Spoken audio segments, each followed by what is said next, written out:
महाविकास आघाडीचा चेहरा आगामी काळात कळेल। उद्धव ठाकरे चेहरा आहे असं म्हणत नाही, संजय राऊतांचं सूचक विधान।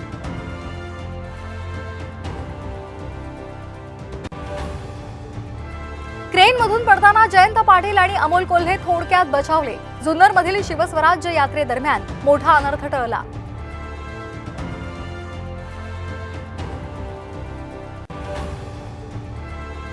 विधानसभेसाठी महायुतीची रणनीती ठरली। 20 ऑगस्ट पासून राज्यभरात मेळावे।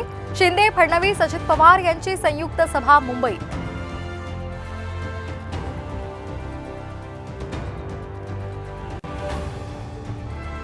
आमदार बच्चू कडू महायुतीमधून बाहेर पडणार, साम टीव्हीला सूत्रांची माहिती। आज संभाजीनगरमध्ये आक्रोश मोर्चा।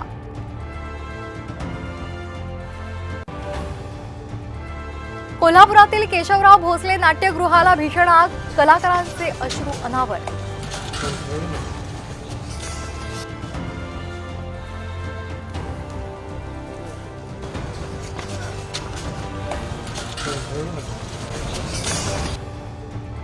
क्रीडा लवादानं कुस्तीपटू विनेश फोगटचा अर्ज स्वीकारला।